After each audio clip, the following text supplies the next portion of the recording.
Let's start again. In the name of the Father, and to the Son, and to the Holy Spirit. Amen. Thank you so much, Lord, for inviting us to love like you. Thank you for this opportunity to be here together, listen to your word, allow it to change our lives and change the world around us through us. Help us really believe that you can do that, you have the power to do that, and that we can, with all the angels and all the saints, really show people just how much you love us. So we ask in a special way the intercession of Mother Mary, that we can be people who are clear reflections of your glory in the world around us. Hail Mary, full of grace, the Lord is with thee. Blessed art thou among women, and blessed is the fruit of thy womb, Jesus. Holy Mary, Mother of God, pray for us sinners, now and at the hour of our death. Amen. Glory be to the Father, and to the Son, and to the Holy Spirit, as it was in the beginning, is now, and never shall be, world without end. Amen. Very good. So, welcome again to everyone. Very excited to have you all with me, with us, I should say. And tonight we're going to continue exploring that theme that we started last week. So last week we talked about how our life is for loving. So Father Steve was inviting us to see that our identity, built right into our being, is the call to love. Every single one of us are called to love. We're made in the image and likeness of God, who is love. So to live out the fullness of our identity, we're called to love ourselves. This is what's going to make us happiest. So God created us, and he knows our capacity. He knows what we're capable of, but he doesn't just send us out with this kind of vague notion, love everyone. Just love people. He gives us like a concrete example of how to love. And Jesus last week was giving us very concrete ways of loving. So he was saying, turn the other cheek, love your enemies, do good to those who hate you, bless those who curse you, pray for those who treat you badly. To anyone who takes your cloak from you, do not refuse your tunic. So it's all very concrete. That's also a very high level of love. It's much higher than we kind of think we're capable of sometimes. So how do we know that we're actually capable of loving at that level? God sent us his only son to become human, to show us what we're capable of as human beings. This is one of the main reasons of the incarnation, why Jesus became a man. So he wants to show us that we can love like Jesus as well. So that's what we're just hearing in that song, love like Jesus. I want to love like Jesus. So let's look at a passage where we see this happen. We see Jesus loving. And he shows us, and he actually invites us to imitate him. So we're going to go to John chapter 13. So we'll look at John chapter 13 for the ones who don't have it yet. And we're going to look at from verses 1 to 17. John chapter 13. So while you're all finding that, if one of the ones online, if they want to read it out for me so we can all hear. So someone has it already. We're going to start with verses 1 to 5. So Mark, you wanted to start? Yep. Okay. Before the festival of the Passover, Jesus, knowing that his hour had come to pass from this world to the Father, having loved those who were in the world, loved them to the end. They were at supper, and the devil had already put into the mind of Judas Iscariot, son of Simon, to betray him. Jesus knew that the Father had put everything into his hands, and that he had come from God and was returning to God. And he got up from table, removed his outer garments, and taking a towel, wrapped it round his waist. He then poured water into a basin and began to wash the disciples' feet and to wipe them with the towel he was wearing. Thank you, Mark. So I think this all rings a bell to all of us who've been to Holy Thursday. Anytime we've been to Holy Thursday Mass, it's like the Jesus washing the feet. So it's really nice. This is kind of the first part of it. But the first thing that kind of jumped out at me when I was reading this passage was that this was Jesus's last moments with his disciples. And he's very aware of this. He knows that he's going to die. So he wants to leave a final present, a final message for them.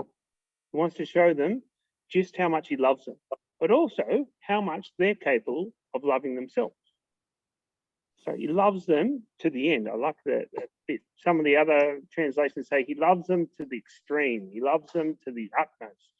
In other words, he's kind of loving them with everything that he's got. So this is not some kind of impulse, something that's just popped into his mind at random. He's actually been planning this out for some time because he's been seeing this coming. So he's aware that this is a really important moment. He realizes this is like the last time I'm going to have a bit of time with my disciples to really show them how much I care for them, but also to show them what my expectations are for them as well. So the first thing that he does is he takes off his outer garment. He strips himself of his outer clothes. And understanding this is kind of like a symbol, a metaphor for the fact that he's taking off his divinity. He's just being fully human in this moment. So he's acting in a way that's authentically human, but in a way that any human being can imitate. You don't have to be God to do what he's going to do. And maybe you look at Jesus and you kind of think, oh no, Jesus, I can't really be like Jesus. I can't love them by giving them a miraculous cure, can't cure them of their leprosy. I can't feed 5,000 people with 5 loaves and 2 fish. I can't drive out demons with the right words. But we can all love like Jesus does here by wrapping a towel around our waist and getting down at the feet of others. This is something every single human being is capable of. So what does it mean to wash the feet of others?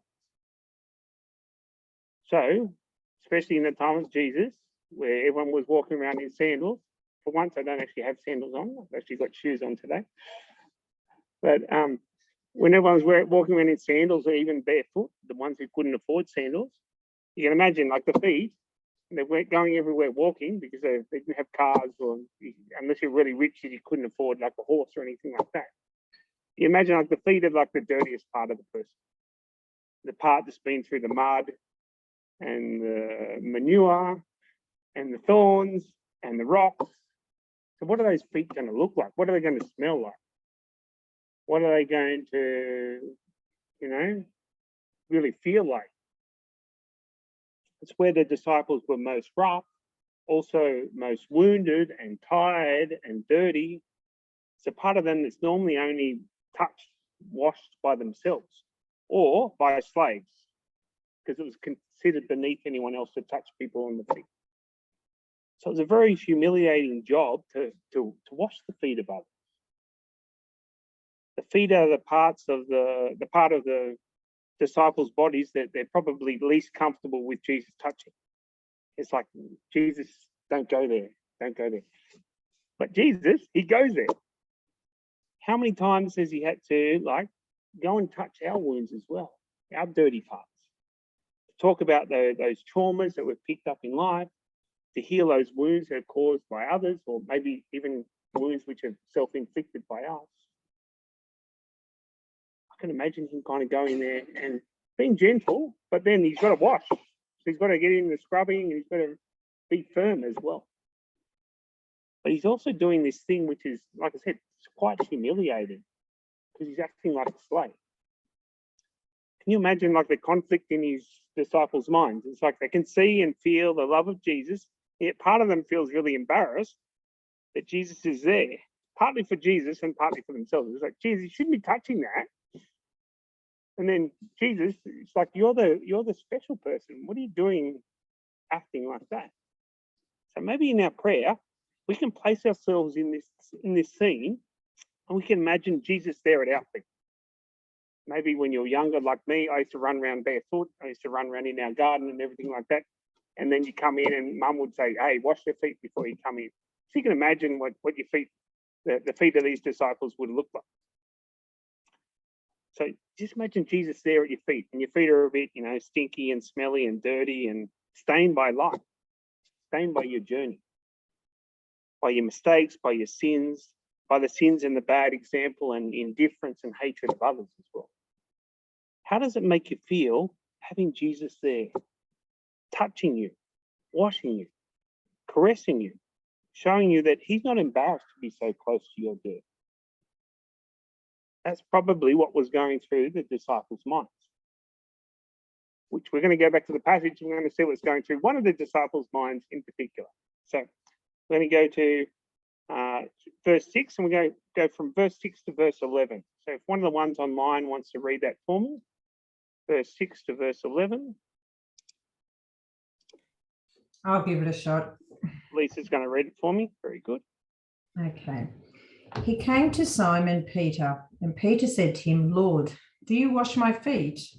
Jesus answered him, what I am doing you do not know now, but afterward you will understand. Peter said to him, you shall never wash my feet. Jesus answered him, if I do not wash you, you have no part in me. Simon Peter said to him, Lord, not my feet only, but also my hands and my head. Jesus said to him, he who has bathed does not need to wash except for his feet, but he is clean all over, and you are clean, but not all of you. For he knew who was to betray him. That was why he said, you are not all clean. Thank you, Lisa. So here we see the reaction of Simon Peter to having his feet washed. Doesn't sound very enthusiastic, eh? Not at all excited. I was asking him, why? Why was he worried about Jesus washing his feet? Maybe he doesn't want Jesus to get into his dirty parts. Maybe he finds it a little bit embarrassing that his rabbi, his teacher, his master, is touching his dirtiness, his stain, the part of him that he's very ashamed of. Maybe it's because he knows, I'm supposed to be a disciple of Jesus. And if the master is washing the feet, maybe that means I have to wash feet as well. And I don't want to touch that. It sounds yuck. And maybe he's thinking, what if this gets out? What if people find out that our master's been washing the feet? We're all going to be laughing stocks. People are going to think we're really crazy. We're stupid. So he doesn't want to do that. He doesn't want to either have his feet washed or have to wash other people's feet. It's fascinating to see how quickly he changes when Jesus says, okay, if you don't let me wash your feet, you're going to have no part in me. You're going to be separated from me. And he says, okay, don't just wash my feet then, wash my hands, wash my head, wash my whole body. He's very quick change. He's very typical St. Peter. If you read the piece of St. Peter, he's always so impulsive, so full on. It's one of the reasons why I really like him, because his emotions are kind of out there. You can kind of see what he's thinking. Whatever enters his mind just comes out his mouth. Very Spanish, hey, Steve? Anyway, it's very fascinating to see how fast that changes. So Peter wants to tell Jesus what to do.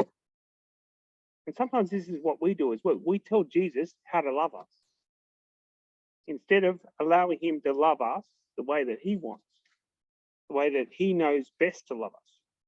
But the good bit about Peter is he's willing at least to change his mind if it means that he stays united to Jesus.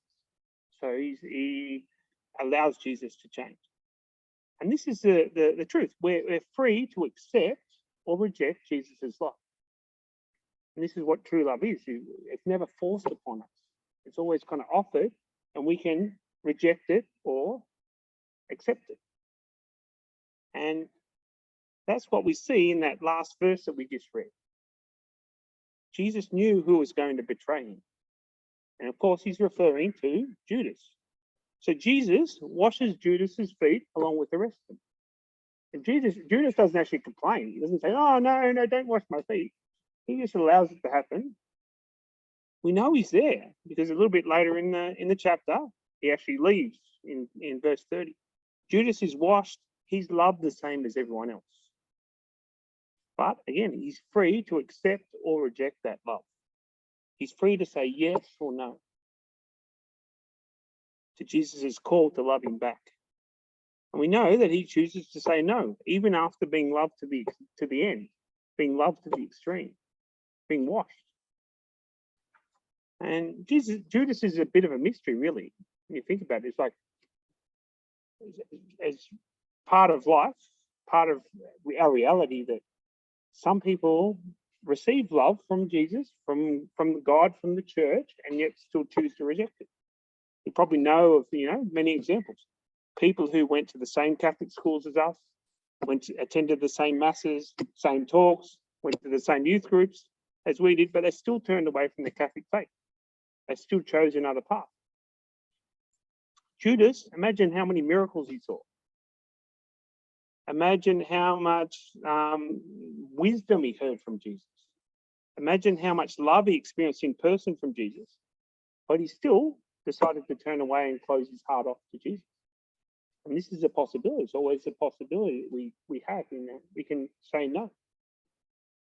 When love's involved, there's always a possibility to reject. To be loved by Jesus, especially in the sacrament of reconciliation for us, it requires a lot of humility.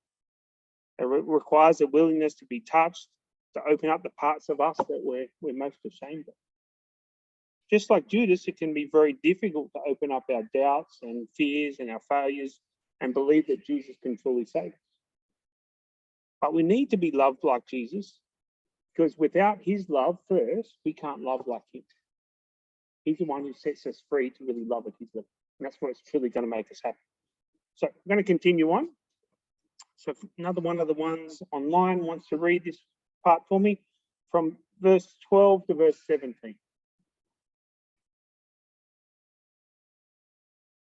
Larissa, very good.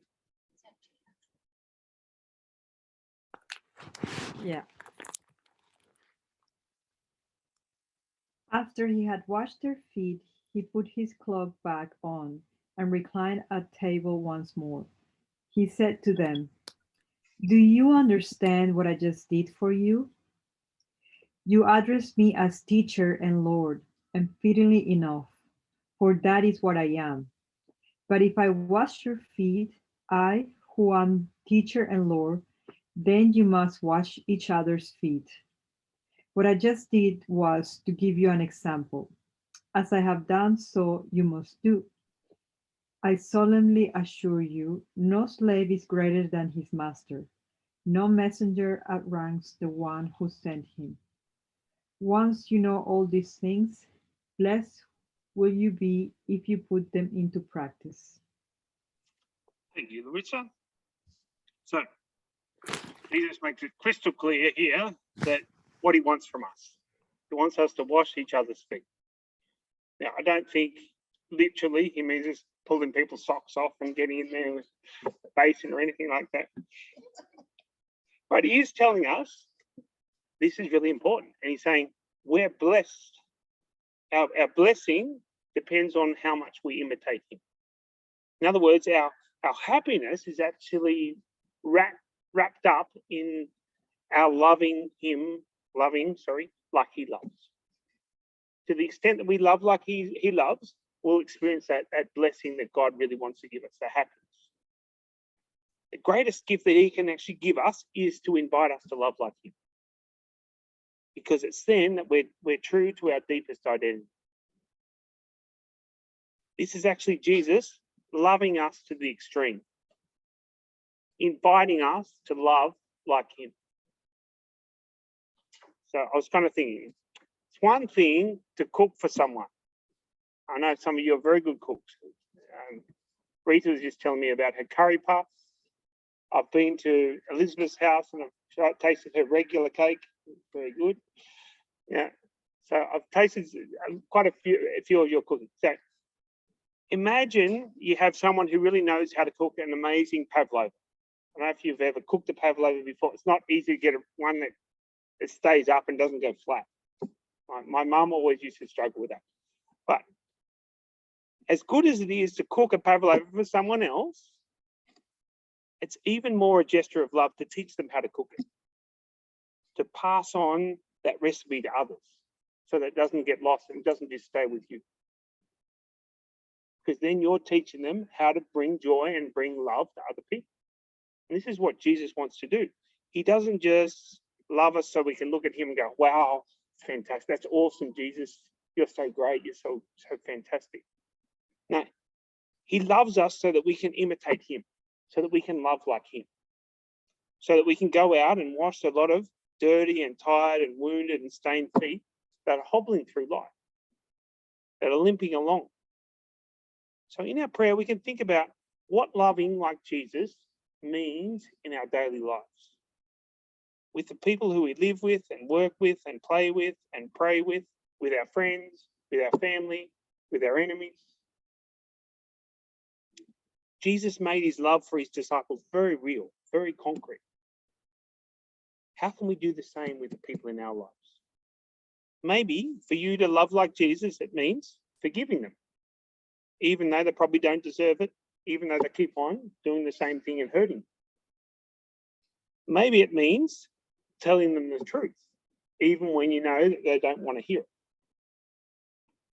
Maybe it means defending them when others are talking about them behind their back, rather than just letting it go. Maybe it means thanking them for their efforts, even though no one thanks you for all that you do. Maybe it means going out of yourself to fix their problems, even though you have a lot of worries, a lot of problems yourself. Maybe it means just donating your precious time to listen and be there when someone needs you, even though you have many other things to do. Maybe it means including everyone, making them feel that their opinion and their contribution is valued, even when you aren't sure if they're actually going to be helpful. Think of some of the situations, the conversations that you get into at work, at home, at the gym, at the parish, with your friends. How can you bring that same love of Jesus that we see in the washing the feet there? How can you wash their feet? And don't just try and think of these things yourself. We're in prayer. You're with Jesus. Jesus is present here, especially for all of you here in the church. Jesus is present here in the tabernacle. Ask Jesus, ask him, Jesus, got this person here. How could I love this person? How can I wash their feet? If you're in this conversation with this person, what would you do and say? How can I translate your love into the different realities of my life? This is when we start to really live like Jesus, to really love like Jesus. To really take that love out of just this concept that's kind of up there in the air, and we bring it down to earth and make it real. And this is what Jesus really wants for us. This is the kind of love that will change the world, will make it a better place. So I'm going to leave you with a chance to pray. So I've got some questions. So I'm going to put these questions in the chat for the ones online. And then you've got the sheets, I think. So the first question is from John 13, 1-17. So reading this passage, what do you think it means to love like Jesus? And then John 13, the first part that we read, 1-5. Imagine Jesus bending down to wash your feet with so much love and tenderness and gentleness. How does that make you feel? What is your reaction? The second part, 13, 6-11. Do you see resistances in yourself or in others to allowing Jesus to wash your feet, to cleanse you from sin in the sacrament of reconciliation? Express to Jesus how you feel and allow him to show you the importance of allowing yourself to be washed by him. And the last one is, Jesus is inviting us to wash each other's feet, just as he washes ours. Who are the people you find it hard to love? What are the ways that you can love those around you in a very real, very practical way, just like Jesus did? I'm going to stop our recording now.